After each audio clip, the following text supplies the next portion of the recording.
ঈদ মানে আনন্দ, ঈদ মানে খুশি, ঈদ মানে অন্যরকম এক অনুভূতি।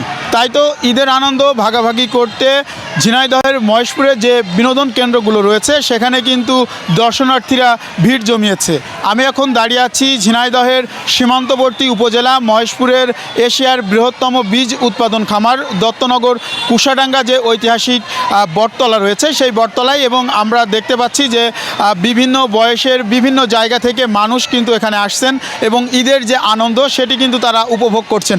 আমি যদি একটু আপনাদেরকে দেখাই তাহলে আপনারা দেখতে পাচ্ছেন যে এটি হলো ঝিনাইদহের মহেশপুরের ঐতিহাসিক যে বটবৃক্ষ অর্থাৎ কুশাডাঙ্গা যে বটগাছ, সেই বটগাছের নিচে কিন্তু সকাল থেকেই দর্শনার্থীরা কিন্তু এখানে আসছেন এবং ঈদের যে আনন্দ সেটি কিন্তু তারা উপভোগ করছেন। যেহেতু আজ কোরবানির ঈদ এবং ঈদের নামাজের পরপরই কিন্তু যারা কোরবানিতে অংশগ্রহণ করেছে তারা কিন্তু কোরবানি দেওয়ার পরই প্রিয় মানুষকে নিয়ে, পরিবারকে নিয়ে কিন্তু একটু আনন্দ বিনোদনের জন্য ছুটে আসছেন। আমরা কয়েকজন দর্শনার্থীর সঙ্গে কিন্তু আমরা এখানে কথা বলেছি। তারা আমাদেরকে জানিয়েছেন যে মহেশপুরে তেমন কোনো বিনোদন কেন্দ্র না থাকার কারণে কিন্তু মূলত এই বটগাছের নিচে তারা আসছেন এবং তাদের যে ঈদ আনন্দ পরিবারের সঙ্গে যে দারুণ একটি মুহূর্ত কাটাবে সেটি কিন্তু তারা এখানে এসে সেই ঈদ আনন্দ উপভোগ করছেন।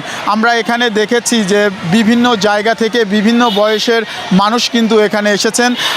যেটি এখানে সবচেয়ে বেশি নজর কেড়েছে সেটি হচ্ছে এখানে অনেকগুলো কিন্তু ফাস্টফুডের দোকান কিন্তু আমরা দেখতে পেয়েছি। ভ্রাম্যমান যে দোকানগুলো সেই দোকানগুলো কিন্তু এখানে রয়েছেন। ছোট্ট একটি মেলা বলা চলে, যে কুশাডাঙ্গা যে বটগাছ রয়েছে এই বটগাছের নিচে কিন্তু ছোট একটি মেলায় পরিণত হয়েছে। বিশেষ করে চটপটি, ফুচকা, শরবত, আইসক্রিম, ঝালমুড়ি সহ অন্যান্য যে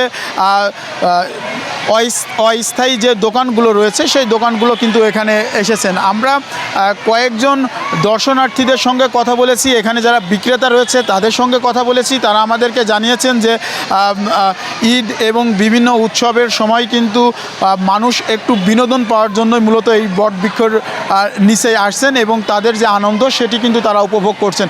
আরেকটি কথা আপনাদেরকে জানিয়ে রাখি যে এশিয়া মহাদেশের অন্যতম যে বয়স্ক বটবৃক্ষ, যেটি ঝিনাইদহের মল্লিকপুরের পরে কিন্তু কুশাডাঙ্গা যে বটতলা রয়েছে এটি কিন্তু এখানে অবস্থিত এবং গেল কয়েকদিন আগে আপনারা জানেন যে বাংলাদেশের অন্যতম ম্যাগাজিন, বিনোদন অনুষ্ঠান ইত্যাদি সেটিও কিন্তু এই কুশাডাঙ্গা বটগাছের নিচে কিন্তু অনুষ্ঠিত হয়েছে। তারই ধারাবাহিকতায় আমরা দেখেছি যে ইত্যাদি প্রকাশ হওয়ার পরে কিন্তু বিভিন্ন জায়গা থেকে মানুষ এখানে আসছেন এবং ঈদের যে আনন্দ সেটি কিন্তু তারা উপভোগ করছেন। আমি আরেকটি বিষয় যদি আপনাদেরকে জানিয়ে রাখি যে এই কুশাডাঙ্গা বটবৃক্ষের যে আনন্দ বিনোদন করতে আসছে, আমরা আস্তে আস্তে দেখেছি প্রায় 2 থেকে 3 কিলোমিটার এলাকা জুড়ে কিন্তু যানজট সৃষ্টি হয়েছে। তেমন কোনো বিনোদন কেন্দ্র বা দেখার মতো কোনো জায়গা না থাকলেও প্রাকৃতিক সৌন্দর্যে অপার নীলাভূমি সেটি কিন্তু এই কুশাডাঙ্গা বটবৃক্ষের এখানে আসলে কিন্তু দেখা যায়। তো সব মিলিয়ে বলা চলে ঈদের যে আনন্দ সেটি উপভোগ করতে পরিবার এবং প্রিয় মানুষকে নিয়ে কিন্তু মানুষ ছুটে আসছেন এখানে। তো এই ছিল ঝিনাইদহের মহেশপুরের যে কুশাডাঙ্গা বটবৃক্ষর বিনোদন কেন্দ্রে পরিণত হয়েছে তার সর্বশেষ পরিস্থিতি।